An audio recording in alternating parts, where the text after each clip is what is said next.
나성환이 교회 성도 여러분 안녕하세요. 12월 13일 월요일입니다.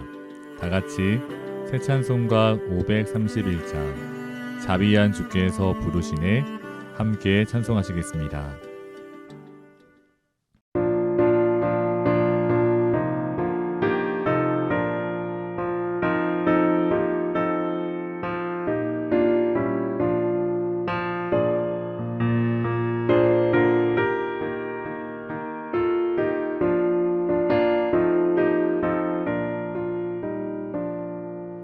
자비한 주께서 부르시네 부르시네 부르시네 사랑의 햇빛을 외안받고 점점 더 멀리 가나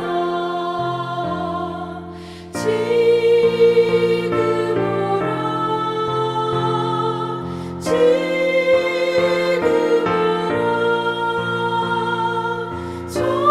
자비한 주께로 지금 건너오라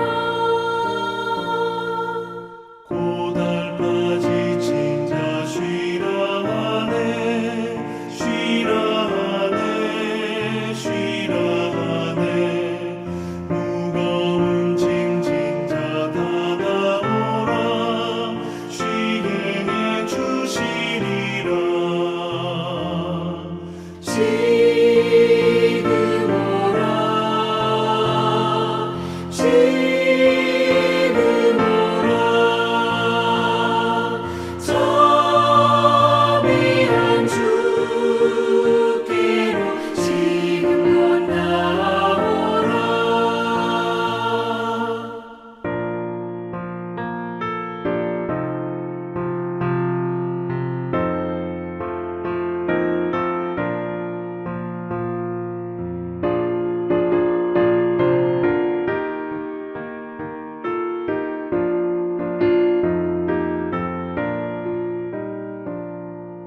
주께서 지금도 기다리네 기다리네 기다리네 죄짐을 가지고 다 나오라 어서 주 앞에 오라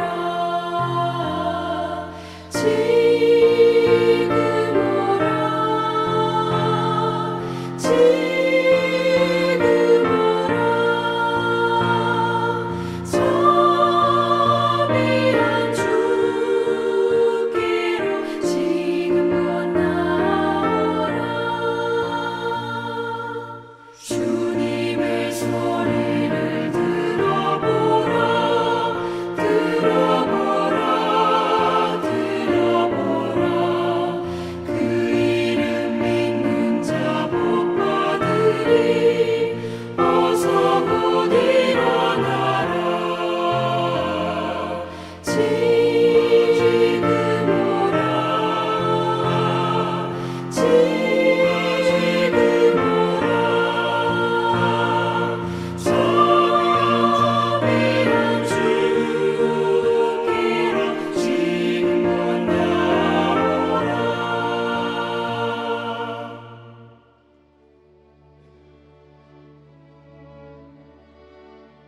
아멘. 오늘 함께 나눌 말씀은 욥기 33장 14절에서 22절입니다. 하나님은 한번 말씀하시고 다시 말씀하시되 사람은 관심이 없도다. 사람이 침상에서 졸며 깊이 잠들 때에나 꿈에나 밤의 환상을 볼 때에 그가 사람의 귀를 여시고 경고로서 두렵게 하시니 이는 사람에게 그의 행실을 버리게 하려 하심이며 사람의 교만을 막으려 하심이라. 그는 사람의 혼을 구덩이에 빠지지 않게 하시며 그 생명을 칼에 맞아 멸망하지 않게 하시느니라. 혹은 사람이 병상의 고통과 뼈가 늘 수심의 징계를 받나니 그의 생명은 음식을 싫어하고 그의 마음은 별미를 싫어하며 그의 살은 파리하여 보이지 아니하고 보이지 않던 뼈가 드러나서 그의 마음은 구덩이에 그의 생명을 멸하는 자에게 가까워지느니라. 아멘. 새 친구와 논쟁하는 가운데 욥은 하나님께서 자신의 부르짖음에 응답하지 않으신다고 고백합니다. 욥기 19장 7절 말씀을 보시면 내가 폭행을 당한다고 부르짖으나 응답이 없고 도움을 간구하였으나 정의가 없다고 말합니다. 그러나 엘리후는 이러한 욥의 주장을 정면으로 반박합니다.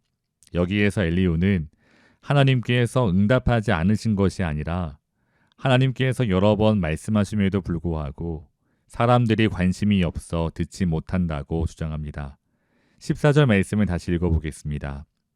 하나님은 한 번 말씀하시고 다시 말씀하시되 사람은 관심이 없도다. 그렇습니다. 하나님께서는 말씀하십니다. 그럼에도 불구하고 사람들은 하나님의 말씀에 관심이 없어 귀를 기울이지 않습니다.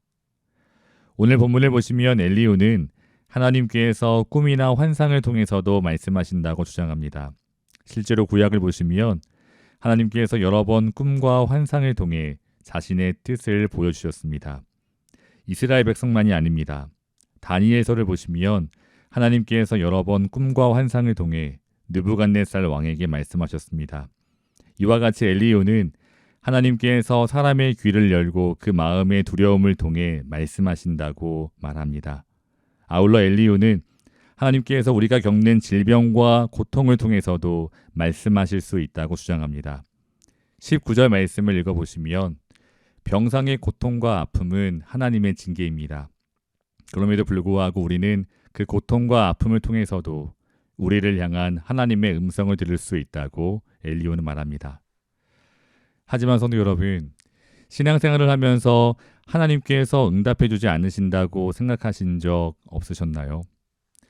청년들에게 이런 고민을 자주 듣습니다. 목사님, A일까요? B일까요?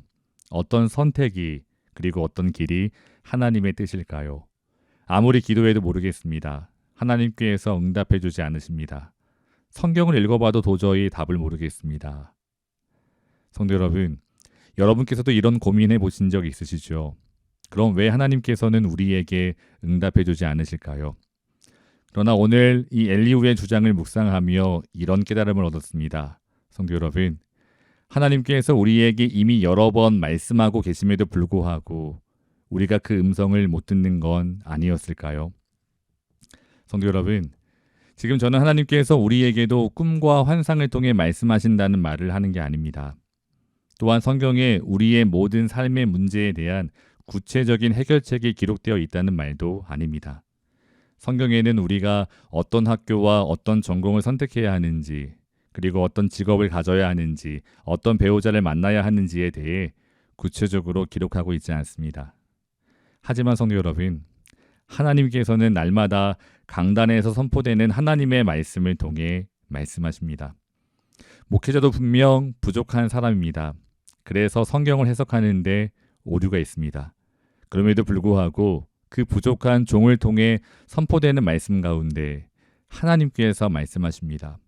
그리고 날마다 묵상하는 큐티 가운데 또한 주님은 우리에게 말씀하십니다. 그리고 우리와 함께 하시는 성령 하나님께서 늘 우리에게 말씀해 주시고 우리의 마음을 감동시켜 주십니다. 우리의 양심도 새롭게 해주십니다.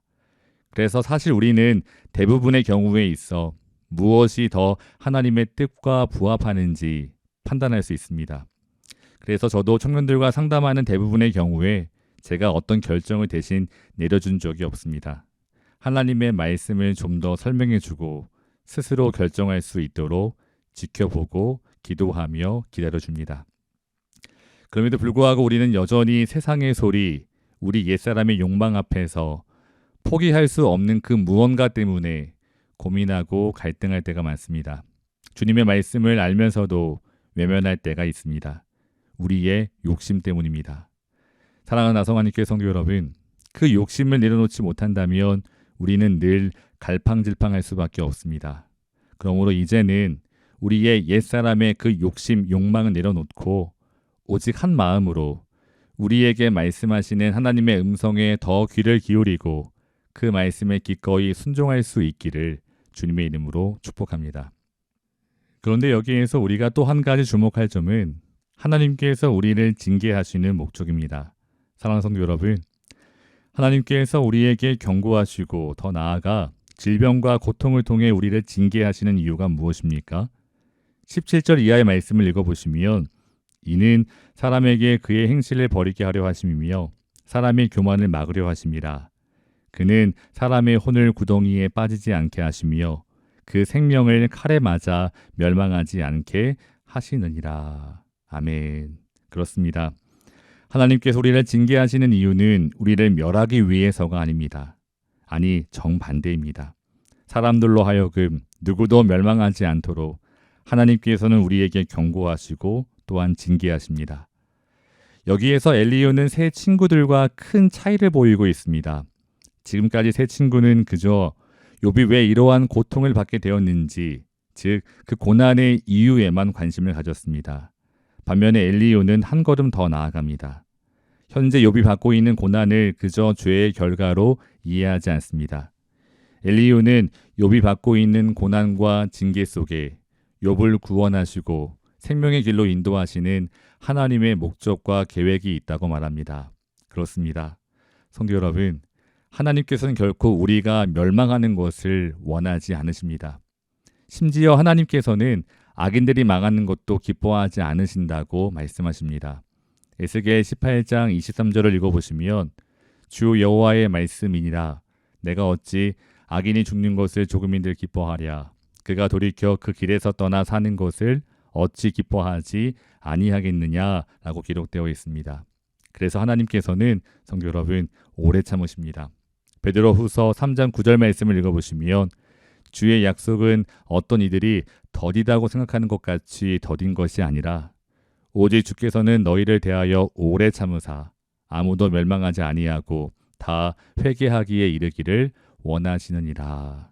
아멘. 그렇습니다. 하나님께서는 한 사람이라도 멸망하지 않고 주 앞에 돌아오기를 바라시며 또한 기다리십니다. 성도 여러분, 하나님께서 악인에 대해서도 주 앞에 돌아오기를 바라며 오래 참으신다면 우리 주 예수 그리스도의 피값으로 산 우리에 대해서는 어떠하시겠습니까? 성도 여러분, 때로는 우리가 주님의 손을 놓을 때가 있을지 모르겠습니다. 하지만 하나님께서는 절대로 우리의 손을 놓지 않으십니다. 때로 필요하다면 하나님께서 우리를 징계하실 수도 있습니다. 하나님께서 우리의 아버지가 되시기 때문입니다. 우리에게 고난과 역경을 허락하실 수도 있습니다. 물론 우리는 왜 우리가 이러한 고난과 또한 역경에 처해 있는지 우리는 이해할 수 없을 때도 많습니다. 하지만 우리는 분명 알고 있습니다. 욥기 23장 10절 말씀과 같이 그러나 내가 가는 길을 그가 아시나니 그가 나를 단련하신 후에는 내가 순금같이 되어 나오리라. 아멘. 성도 여러분, 욥의 이 고백과 같이 하나님께서는 더욱 온전한 당신의 형상으로 우리를 빚어갈 것입니다. 그러므로 하나님을 더욱 신뢰하며 믿음으로 담대하게 걸어가는 우리 나서가는 교회 모든 교우들 되시기를 주님의 이름으로 축원합니다. 사랑하는 성도 여러분, 지난달 함께 묵상한 하박국서를 다시 생각해 보시면 하박국 선지자도 하나님 앞에서 부르짖었습니다. 하박국 1장 2절을 보시면 여호와여 내가 부르짖어도 주께서 듣지 아니하시니 어느 때까지니이까 내가 강포로 말미암아 외쳐도 주께서 구원하지 아니하시나이다. 아멘. 하나님의 침묵 앞에서 그도 아파하며 부르짖었습니다. 그러나 그 가운데 하박국 선지자는 하나님을 더욱더 깊이 깨닫고 하나님을 더욱 신뢰하게 됩니다. 그래서 그는 이러한 고백을 올려드립니다. 하박국 3장 17절 이하의 말씀을 보시면 비록 무화과 나무가 무성하지 못하며 포도나무에 열매가 없으며 감람나무에 소출이 없으며 밭에 먹을 것이 없으며 우리의 양이 없으며 외양간에 소가 없을지라도 나는 여호와로 말미암아 즐거워하며 나의 구원의 하나님으로 말미암아 기뻐하리로다. 아멘. 사랑하는 성도 여러분, 하박국 선지자의 이 놀라운 찬양이 우리 모두의 것이 될 수 있기를 주님의 이름으로 축복합니다. 기도하겠습니다. 사랑의 하나님, 하나님께서 침묵하시는 것 같아서 우리의 마음이 괴로울 때가 있었습니다. 그러나 주님께서 우리에게 말씀하심에도 불구하고 우리의 마음이 둔해서 여전히 옛사람의 욕망과 욕심으로 가득해 듣지 못했던 것은 아닌지 우리의 모습을 돌아보게 하여 주시옵소서. 아울러 우리를 향한 하나님의 놀라우신 계획과 인도하심을 신뢰하며 주어진 상황 속에 늘 감사하고 찬송하며 영광 돌리는 삶이 될 수 있도록 인도해 주시옵소서. 예수님의 이름으로 기도합니다. 아멘. 사랑하는 성도 여러분, 오늘도 주 안에서 승리하시기를 주님의 이름으로 축원합니다. 감사합니다.